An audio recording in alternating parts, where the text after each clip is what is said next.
Thank you. It's an honor to be here. The U.S. Constitution does not mention political parties, and George Washington warned us against them in his farewell address. He said that political parties would form factions of men, and he said that the men in those factions would end up caring more about their faction than about their country. Well, obviously, George Washington was correct. We've ended up in a situation where the political system goes on and on and on about how divided we are, and yet the political system itself is the primary divider. I think that the dividing lines are not even true. They're not even appropriate to the times in which we live. Because the main division today is not between left and right. The main division today is between democracy and anti-democracy. The main division today is between those who believe that economic principles unfettered by any ethical or moral consideration should organize our society versus those who believe that humanitarian principles should organize our society. The division today is not between conservative and liberal. President Eisenhower said that the American mind at its best is both liberal and conservative. And I believe that. I believe that there are high-minded conservative values and there are high-minded liberal values. But while conservatives and liberals are going at it with each other, a real opponent of both of them is having a great time laughing at all that, laughing at all the distraction.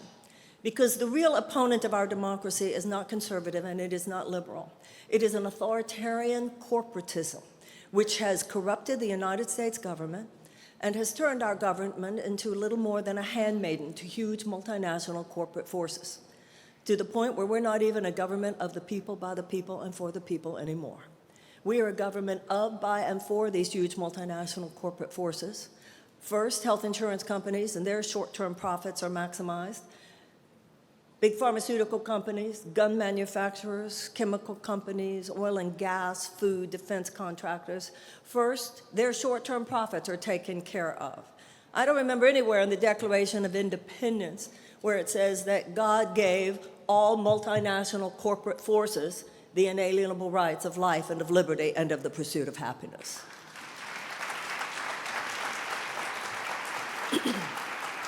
And so we have a political establishment today that is so infiltrated, that has been so infected by this artificial filter, that everybody's fighting each other while the real enemy is having its way with us. You know, I read a book once where it says God does not give you victory in battle. God lifts you above the battlefield. And what I find is an American conversation that people are hungry for, an American conversation that people are so ready for. And it is higher, it is more aspirational, it is far more enlightened, it is far more 21st century, that is not just about the artificial filters of the head, but by the unified vision of the heart. Our politics, the problem with our politics and the questions we have to answer ourselves is not, are we going to the left or are we going to the right? We have to ask ourselves, are we going to do fresh or are we going to do stale? Are we going to do bad ideas left over from the 20th century, or are we going to open ourselves to the greatest new era of possibility in the 21st century by realizing that the 21st century is far more holistic, far more whole person, and includes the heart as well as the head? You see, what people who have a unified vision of the world know is that sometimes the deepest question isn't what's conservative or what's liberal, but what's right and what's wrong. It isn't a conservative or a liberal issue whether it's okay that in the richest country in the world, 13 million children are hungry. It's not a left or a right issue, it's a moral issue that in the richest country in the world, 100,000 children are homeless. It's not a left versus right issue, it's a moral issue. Here in New Hampshire, that I was told by business and political leaders here in New Hampshire, that in the northern part of this state, 25% of all the children go to sleep hungry at night. It's not left-right, it's a moral issue that millions of American children go to schools every day, in schools where they don't even have the adequate school supplies with which to teach a child to read. And that if a child cannot learn to read by the age of 8, the chances of high school graduation are drastically decreased, and chances of incarceration are drastically increased. It's not a left-right issue. What mandatory minimums mean, what mass incarceration means, what racial disparity in sentencing means, what it means that we have a national security agenda that is driven so much more by short-term profits for defense contractors than solely on the legitimate security needs as defined by the U.S. military. It is not a left-right issue. These are moral issues. These have to do with the fact that our country is having an identity crisis. Our country has to decide, as other generations have had to decide before us, who are we, what do we stand for, and do we or do we not believe in all that stuff that our Declaration of Independence said. We talk too much about what the Republicans say, too much about what the Democrats say, and not enough about what our founders said, not enough about what our Declaration of Independence says. Our Declaration of Independence is our mission statement. And John Adams said that we should revisit it every year, he thought, on July 4th. It's our mission statement. It's not enough that those principles are on marble walls somewhere or written on parchment somewhere. They have to be inscribed in our hearts. You know, in the Jewish religion, it says that every generation must rediscover God for itself. And every generation of Americans have to rediscover for ourselves what it means to be an American, what it means to be America. And in order to do that, we have to have a conversation that goes beyond our separate identities. You're black and you're American. You're gay and you're American. You're trans and you're American. You're a woman and you're American. You're Muslim and American and a Jewish American. Everybody is so concerned today with our own individual identities. That's certainly not the campaign I'm running. I'm saying we need to have a conversation as Americans.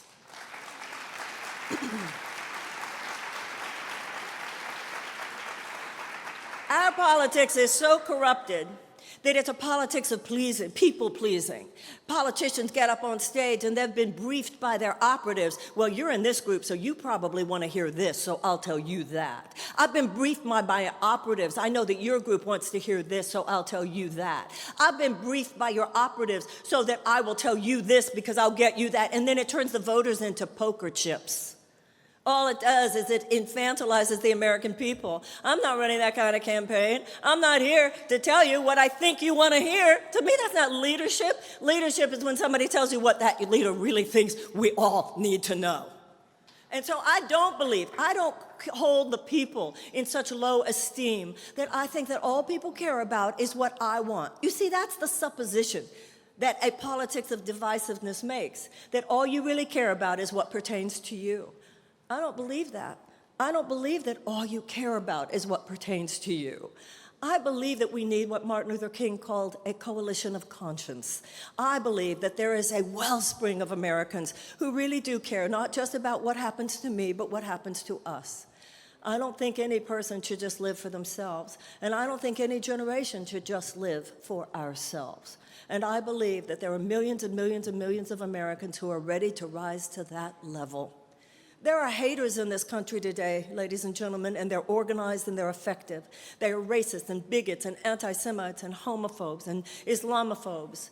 The problem is not that there are more haters than lovers. There are far more lovers than haters. But the haters are organized today, they're effective, and they are convicted. Conviction is a force multiplier. What we need today is for the lovers to stand up. Because it's not enough, when hatred is shouting, it's not enough for love to whisper. What we need today is a new coalition of humanitarians, of lovers, of artists, of healers, of people who identify first as a mother or a father, as a parent, as a citizen.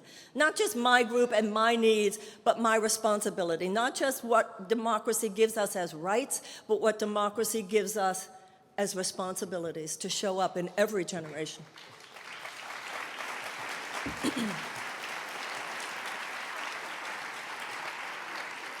That's a higher ground. That's the politics that we need today. We need a politics of a higher moral ground. I think the American are good people. I think the American people are fine. That's not where the problem is. The American people are decent, and we're dignified, and we care, and I think that the average American does ask the questions that are important. What is it to live a good life, to live in integrity, to live righteously, and to live lovingly? I do believe that the average American asks those questions, but over the last few decades, we've stopped asking those questions about our country. We can't just ask, am I good? We have to ask, are we good? Is our foreign policy good? You can't be great if you're not good. And I believe that we're ready for that. We're ready to mature morally, that there are questions of public morality, that there are questions of conscience. And that's what my campaign means. I want to know if our economics is of conscience and public morality. And I don't believe that it is when tax policy and corporate subsidies after another have moved massive transfer of wealth into the hands of only 1% of American people, so that 1% of our people own more wealth than the bottom 90%. I want a Department of Children and Youth to rescue those millions of traumatized children. I want a World War II massive mobilization to reverse climate change, because otherwise we will not be living in good faith with future generations. I want to address the historical wrongs of race, of slavery, and of Native American relationships in order that our future generations might be freed from the toxicity of race relationships that continue in turbulence generation after generation. And I want a Department of Peace. I want a peace academy as well as a military academy. Because you can't just take medicine, you also have to cultivate health. You can't just have a preparation for war, although we certainly should be as prepared as the military says we need to be. We also need to cultivate peace. That is, to me, where we need to go. We need to end one aberrational chapter of American history. We need to open a new one. We cannot do it from an oppositional place. We need to do it from the place of the heart where we are not divided, but where we are one. And for those who have no interest other than to continue the entrenched modality of a political establishment that has brought us to where we are, for them to claim they're the only ones qualified to lead us out of the ditch that they brought us into, I don't buy that. And I think there are millions of Americans who don't buy it either. Those who would divide us, whether they say they are the unifiers or not, anybody who would have us stuck in the 20th century, where we have brought our country, our democracy, and our planet itself to such peril, I'd like to say politely, elegantly, and sweetly, stand aside. We have a better idea. Thank you. Thank you. Thank you.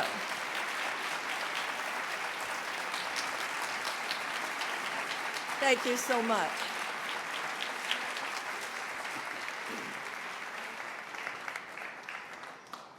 I think my mic is not working. Sorry. Thank you, Mrs. Williamson. We're going to open up for some audience questions right now, and I'd love someone to get me another mic if that's possible.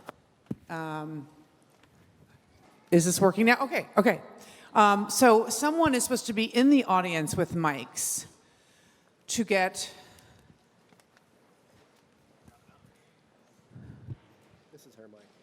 Okay, so anyone have a question for Mrs. Williamson? We have mics in 2 rows. I see a hand here, Dan. Okay, and then we're going to go to you second. We have a gentleman in the second row who's going to be second. Dan's going to ask this.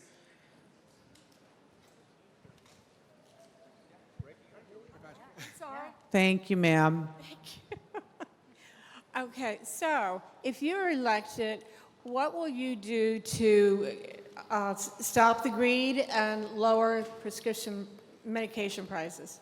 Okay, so if you're elected president, what will you do to stop the greed and to lower prescription drug prices? We need to get the money out of politics. Yeah. That is the cancer underlying all the other cancers. The only way for us to bite the head off that snake that is strangling us is to get the undue influence of money, particularly corporate money, dark money, out of our political system. Given the current makeup of the Supreme Court, it's not reasonable to assume we will be overturning Citizens United anytime soon. But we can have, and if president, I will submit legislation for public funding of federal campaigns.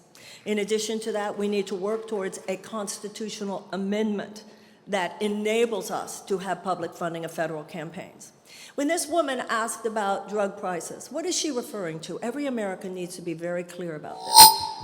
Last year alone, big pharmaceutical companies lobbied Congress to the tune of $284 million. Last year alone, oil and gas lobbied Congress and assumed the White House to the tune of $125 million. So when companies, when institutions, when big industries like big pharmaceutical companies give that kind of money, they want a quid pro quo. They're not looking to give charitable donations here. And what they got several years ago was that our lawmakers, who are there to serve us, actually gave away to Big Pharma, because of the undue influence of that money, they gave away to Big Pharma the right to negotiate for lower drug prices, so that we have people all over this country, particularly the elderly, who have to decide between their rent and their medicine. This is what our government has done. Ladies and gentlemen, it is time for the people to step in. Okay, second row. Yes, Ms. Williamson, if I were to give up a third of my net worth in order to help feed one of those 13 million children who are starving, provided that the government would tie the fallopian tubes of the mother, would you say I'm a good person or a bad person? I would refrain from language like that. Oh, you would you? That's part of my answer, sir. We need a nonviolent political revolution in this country, but a basic principle of nonviolence is nonviolence in our own hearts. We don't need language like good person versus bad person. So I would refrain from calling you a quote-unquote bad person. A smug, self-righteous, intolerant left-winger is no less danger to the social and emotional fabric of this country than a smug, self-righteous, intolerant right-winger. Having said that, if you said that to me and I was president, my response to you would be, not on my watch. Okay. Where is my, yes, you have the gentleman there? So, Ms. Williamson, thank you for being so concrete. Until this No Labels convention, I had only heard the airy Marianne. Nice to have that concrete. And you are invited to a series of debates that I am forming for candidates that are being locked out of by the DNC. They will be in New Hampshire starting on the 15th. Okay, I just met this gentleman. He's Mr. Stewart. He's running for president as a non-liberal Democrat, and he's invited you to a series of candidate debates in New Hampshire that are not going to be sponsored or sanctioned by the DNC. So that was a statement on a question. Thank you. Do we have? Last question. Okay, this is the last question. So I'm going to let the No Labels staff. I have, if Oh, yeah, I may, go ahead. I have to go back to the fallopian tube thing. Fallopian tubes.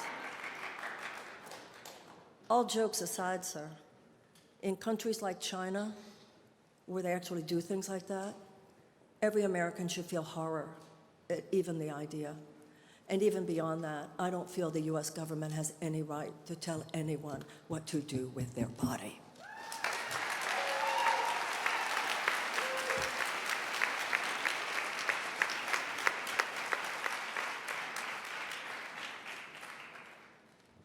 Okay, do we have a last question?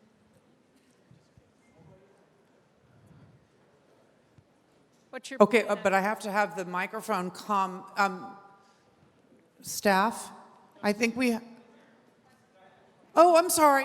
It was already nabbed. I apologize, sir, in the front row. Yes. What's your plan on climate change?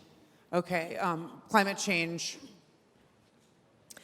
We need a World War II level mass mobilization to reverse climate change. If we do not act radically within the next 12 years, and I mentioned before that just as no person should live only for themselves, no generation should live only for itself. If we do not radically address the issue of climate change in the next 12 years, we could have within the next 15 or 20 years a level of massive social collapse unlike anything ever seen in the modern era. We could be moving towards a time when whole swaths of countries, possibly even continents, are uninhabitable because of the heat. If that land is uninhabitable because of the heat, it goes without saying that that is land where food cannot be grown. If it's uninhabitable because of the heat, if food cannot be grown there, that means people cannot live there. That means people will be leaving to go somewhere else. We already have 63 million displaced persons on this planet. That is the greatest refugee disaster and emergency since World War II. If the situation I just described to you were to continue and we were to have environmental refugees due to what I just described, this could be up to hundreds of millions of environmental refugees. We would have massive food shortages. We would have economic collapse. We would be dealing with a level of civilization catastrophe unlike anything we have known. We need to sequester the carbon. We need to reforest. We need to develop and invest in clean energy sources, replace power grids, etc. And we're going to have to deal with the animal factory farming, because even if we did everything else I mentioned, but without that, we would have the nitrous oxide and the methane gas so great that that alone would cause the problem. When I say we need a massive World War II level enrollment, remember, we didn't fight World War II with Democrats fighting Republicans. And we need to remember that many of the industries that have done the full-scale industrial harm to the earth are now needed to do full-scale industrial repair.